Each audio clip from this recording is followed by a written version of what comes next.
Good morning. Welcome to our online service for Sunday, June 21st of 2020. We'll open the service with the ringing of the kansho, followed by the chanting of Junirai. Then we will have the Six Paramita presented by the Dharma School 5th and 6th grade class, followed by a Dharma Message, and then we'll have closing remarks. Thank you.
Namanda, but Namanda, but Namanda, but Namanda, but Namanda, but Namanda, but Namanda, but Namanda, but Namanda, but Namanda,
The 5th and 6th grade class will now present the Six Paramitas. Donna, Giving. I shall give unselfishly to others. Stila. discipline, I shall follow the teachings of the Buddha. Shanti.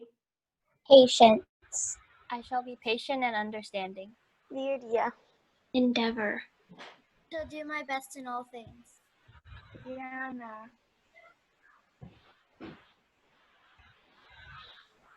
Emmy, Meditation. I shall reflect on the teachings of the Buddha. Rajna, wisdom, The light of wisdom.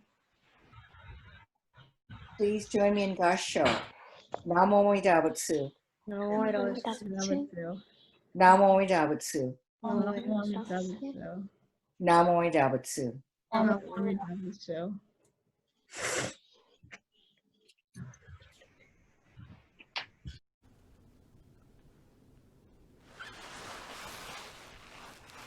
Namandavs, namandavs, namandavs, namandavs, namandavs, namandavs, namandavs.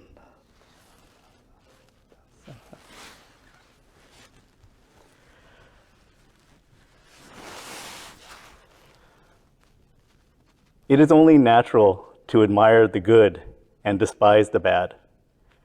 However, unless we reflect on the bad within ourselves, we can never be set free from it. Good should be cherished, but everyone takes pride in their own good deeds.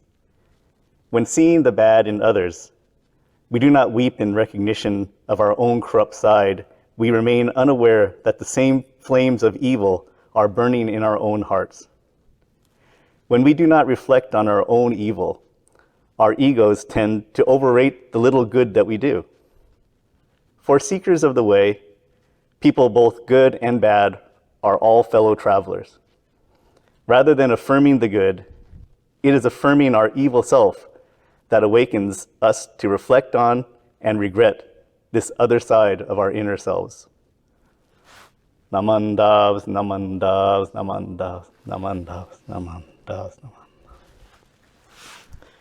This is one of a series of articles that was written by Lady Takeko Kujo, who is recognized as the founder of our modern day Buddhist Women's Association.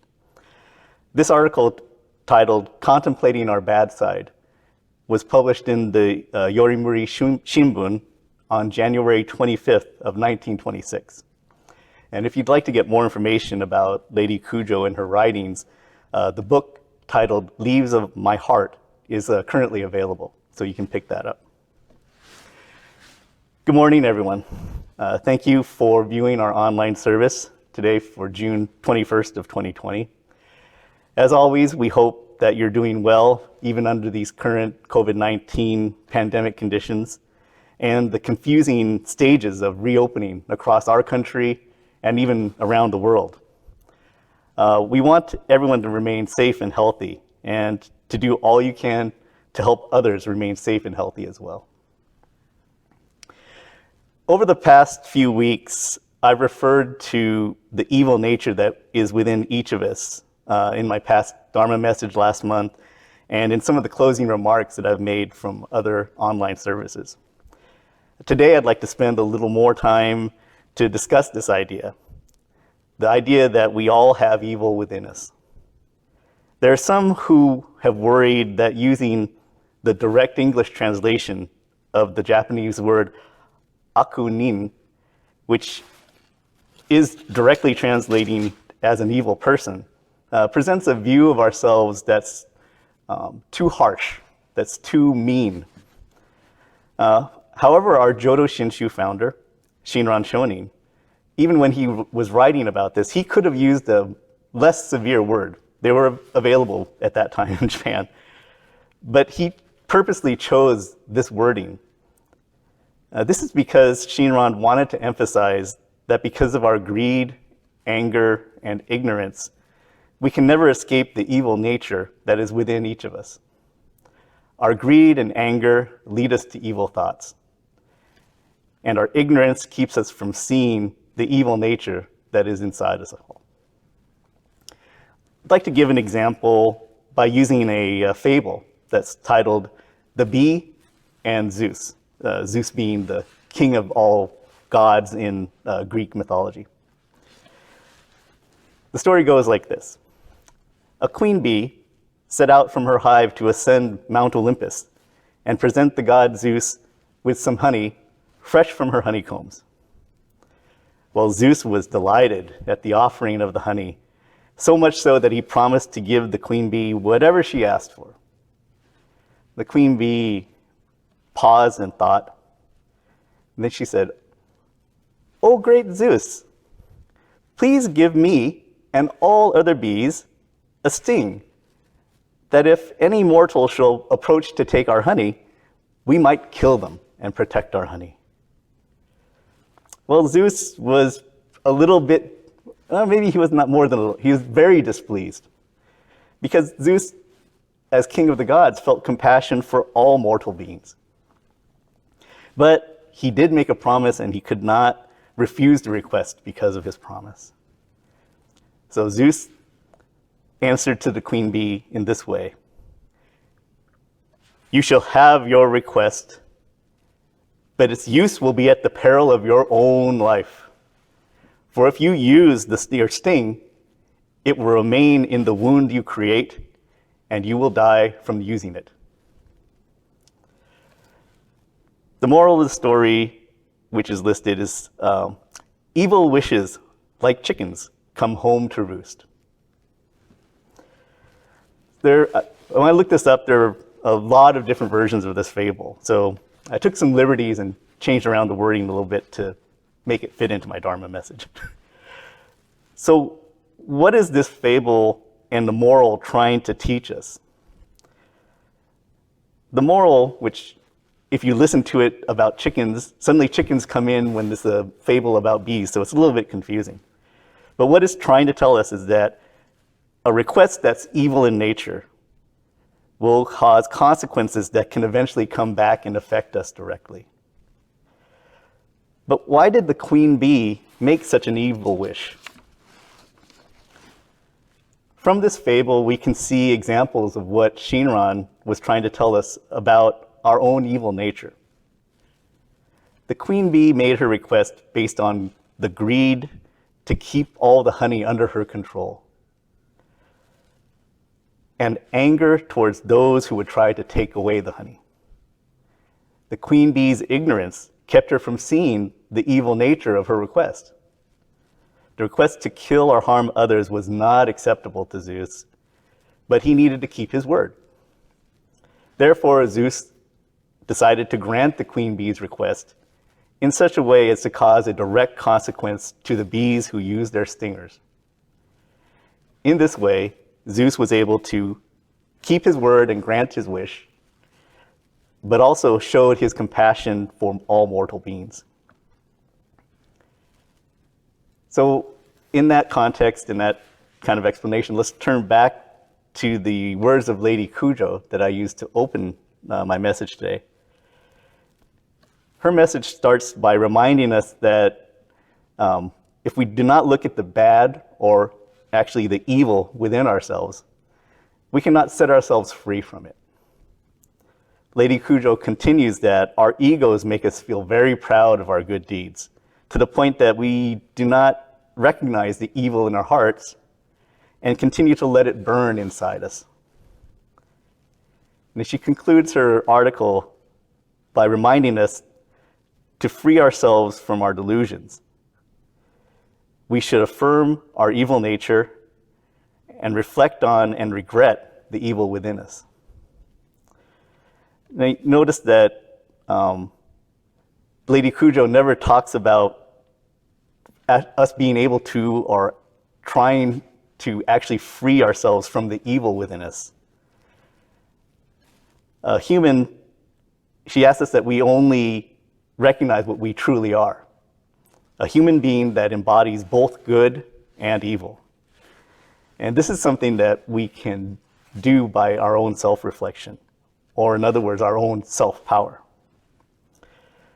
The freeing ourselves from suffering comes from Amida Buddha's compassion. In the third section of the Tanisho, there's an explanation that's given, and it's used quite often in Dharma messages from ministers.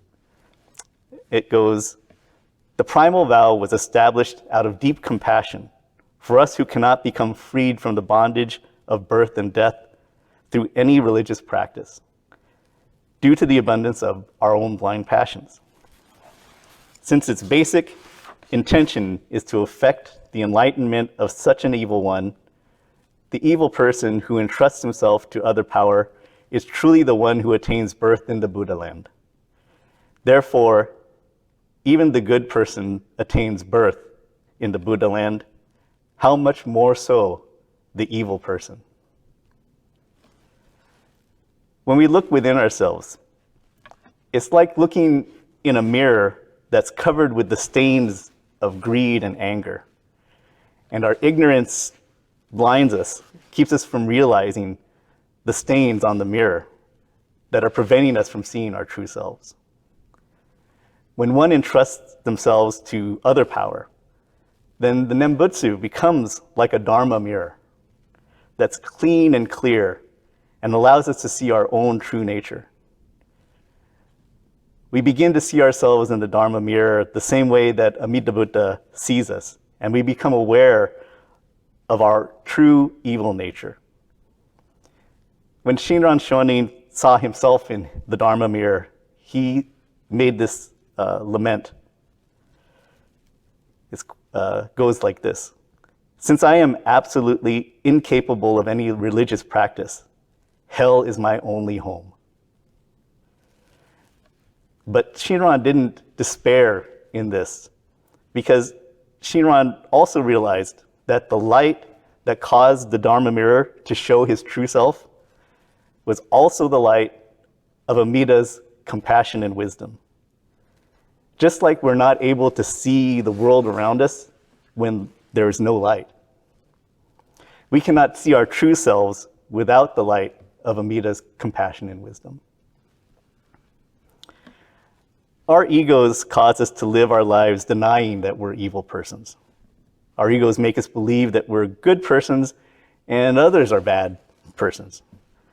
But when we reflect on our imperfect selves, we will come to realize that we ourselves are the evil person.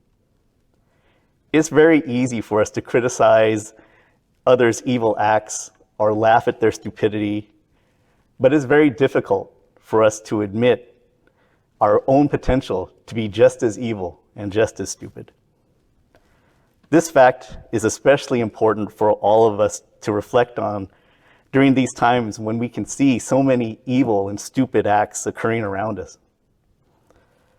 Before condemning the persons involved in these acts, I want to emphasize that these are the persons acting and the persons being acted on. We need to reflect with equanimity on what we're observing. Now, with equanimity, its meaning doesn't mean to be emotionless or strictly take the very middle position and look around, because sometimes you can't see everything from the very middle.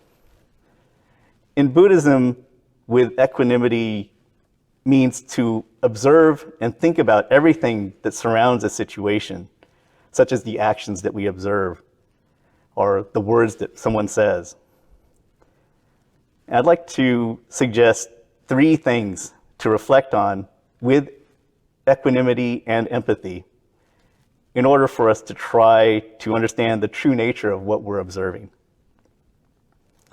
First, reflect on the many possible causes and conditions of what you're observing, including the possible causes and conditions that are unseen by others and yourself. Second, think about the differences in the frames of reference between the act itself. The act itself is happening in its own frame of reference, but you're observing it. Your observation is a different frame of reference. So always remember, living an event and observing an event are two different things.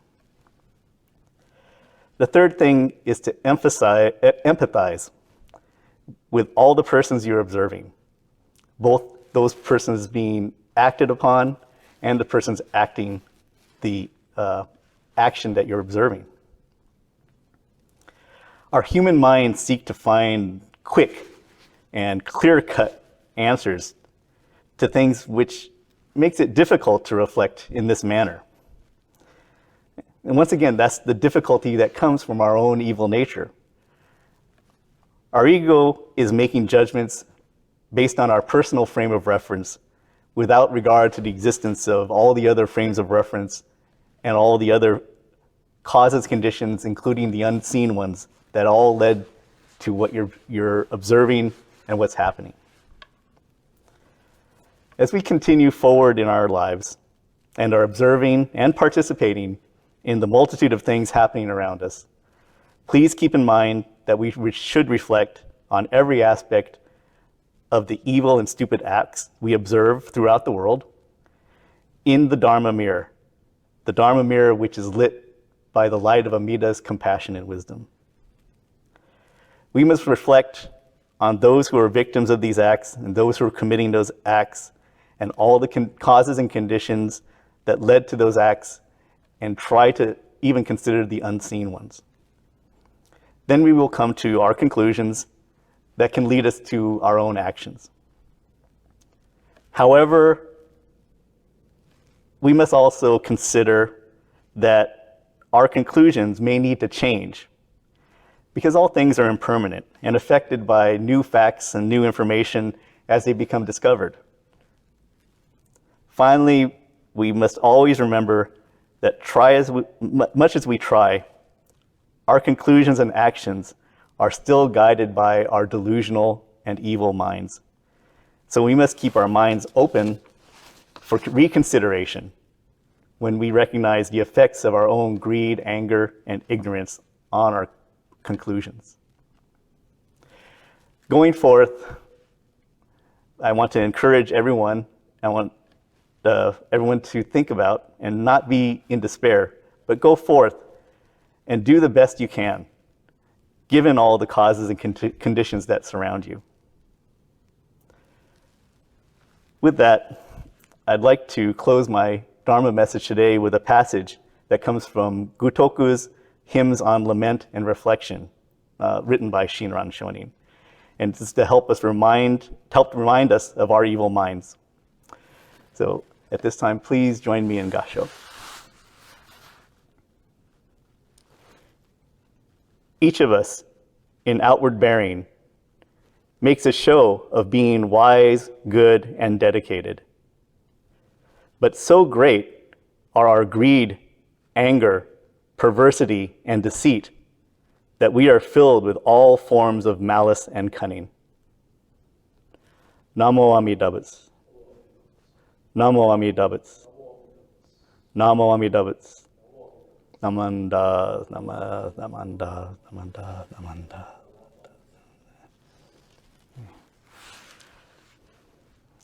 Okay. Thank you, everyone, for your attention today. Please go forth, take action, but always reconsider what you're doing in light of the way that I've suggested that you try and reflect on it. And always, always be safe. Thank you.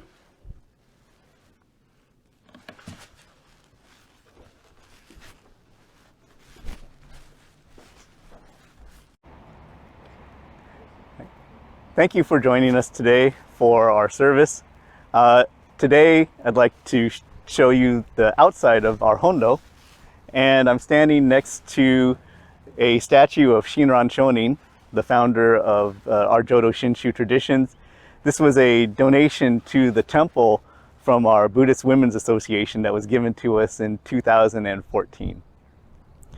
So as always, I'd like to remind everyone to please stay safe, stay healthy. There are many things going on that you can choose to participate in, especially to make voices heard at this time. But always consider the risks and the consequences that could come from any action that you take. And those decisions are all personal. There's no right or wrong.